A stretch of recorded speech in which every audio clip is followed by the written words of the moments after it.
Butuan. Kabayan natin sa Butuan, pero off-flight na sila mamaya.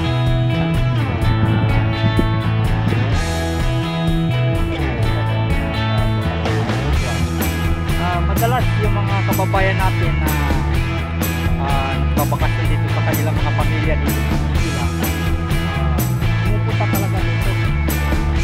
Tatay Dig. Oh, ayan. Salamat tayo sa kanya. Ayun. Oh, yan. Saan pa kayo galing yan, sir? Davao. Davao. Yan. Yun, Shoutout sa mga taga Davao. Yan. So, taga Layo. yan. Anong pangalan niyo, sir? Pablo. Ayan, si Sir Pablo. At ano yan, bakasyon lang Kaya dito, pala sir. Davao's Pride. Ayan o. Yan. Siyempre. Na, Napasala niyo yung Nanay, Tatak Duterte. Eden. Ito yung ito nga at pinapaliwanag ko itong Duterte legacy na ito kasi maraming tayong nakukuhang mga komento na puro hindi maganda na patungkol dito, di ba, sir? Ito ang ebidensya. So hindi naman natin inaasahan na biglang dumating yung pandemic, no? So nagkasabay itong ginawa ito nung panahon ng pandemic.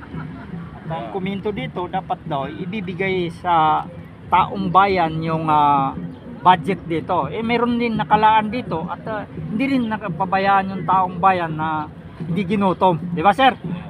Yan yung saludo tayo kay Tatay Digong. So, yan. Maraming salamat, sir. So, ito pa. Meron pang isa kasi binablog ko rin to, sir. Itong nabalitaan mo rin siguro itong LRT Cavite Extension. No? At ito nga, sabi ko, nung pinupropose yan, panahon pa ni Gloria Macapagal Arroyo. So, umupo si Gloria Macapagal Arroyo, 9 years siyang umupo, hindi niya nagawa ng paraan yung issue dyan. Ang issue kasi dyan ay yung right of way. Umupo naman to si Pinoy, 6 years, hindi rin niya nagawa ng paraan yung right of way. Pero pagdating ni Tatay Digong, ngayon 5 istasyon napapakinabangan na ng ating mga kababayan. Yung LRT Cavite Extension. So patuloy pa rin na ginagawa hanggang Cavite. Because it's a political will. Yun po. No? At, pero meron pa rin tayong natatanggap, sir, na talagang Komento. sabi sa akin, ano ba, may tutuba na may nagawa bang mabuti si Duterte? Palagay mo ba may nagawang mabuti si Duterte sa ano? So, sabi ko, wala tayong basagan kasi kung paniniwala mo na walang nagawa siya, maghahaba lang tayo ng argumento kasi hindi ko kayang baguhin yung paniniwala mo, di ba, ma'am? No? So sa yung paniniwala yan. Yan po. Maraming salamat po sa shout out sa mga taga Davao, no? At ito, ano masasabi mo, sir, sa ginawa nila kay Tatay Digong pag kuha sa kanya, dinala sa dahig? It's extra legal. Extra legal, no? Because hindi dumaan sa judicial system natin. Tamang proseso. Tamang proseso. Kasi napapanood natin sa ano, meron naman tayo at gumagana naman yung ating ano dito, justice dito sa Pilipinas, no? At ba't sa puti pa dinala?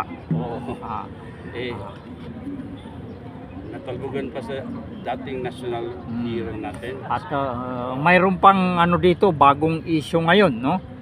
Gusto daw makipagbati. Ano masasabi mo diyan? Gusto makipagbati ng gobyerno natin ngayon?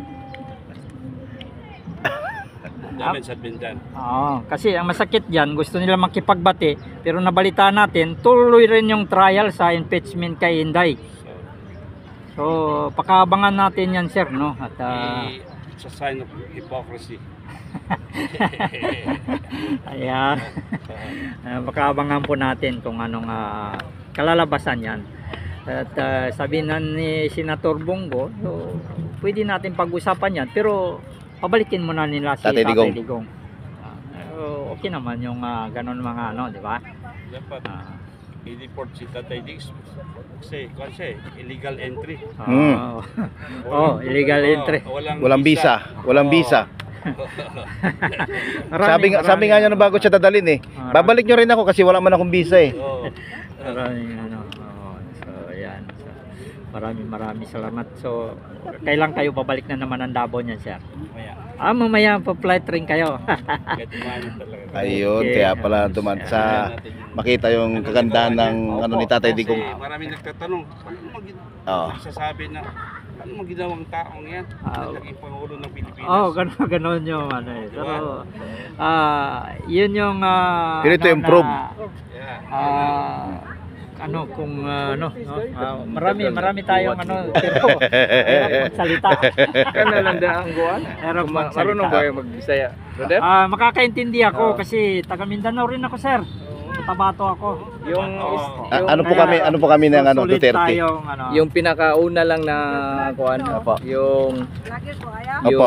kuan, yung Ano po kami ni Pagdating mo sa airport. Tatay Digong. yung wala pa si Na tatay. Duterte po kami. yung tanimbala. Hindi, Ah, yung di pa. bastos na mga empleyado, hingian ka ng pera, Ah. magpakuan. Na-experience mo yun, sir? Ayun. Ang kuan kasi, ang airport is gate yan sa kuan eh. Gate yan sa bahay. Oo. Pag wala sa ayos yung bungad mo, di automatic na yan, pangit na yung Sira na ka. Sira na lahat. sa mga bisita ba? Ang ano ko lang dito, yung tanimbala, natigil lang kay Duterte, di ba, sir? Oo. Maraming naapektuhan nun. Hindi lang talagang maraming Di lang UFW, kahit na ordinary tao, punta ka ng Cebu, punta ka Ang ng pangalan Davao. ninyo, sir? Barbaro na. Ayan, taga saan po kayo, sir? Cebu. Cebu, Cebu. no? Ayan. Ayun. Duterte rin to. Makita nyo to sir, upload ko to sa ano, Garibay Mix Vlog. Ayan. Ayan. Sa kanya Live naman tayo, si sir. Benji. Live tayo, Ayan. biyahe ni Benji. Biyahe ni Benji TV. naman sa kanya. Ano na ngayon? Live tayo. yan po yan. Shout out sa mga taga Cebu, nandito si Sir, no? At may masamang experience pala sa ating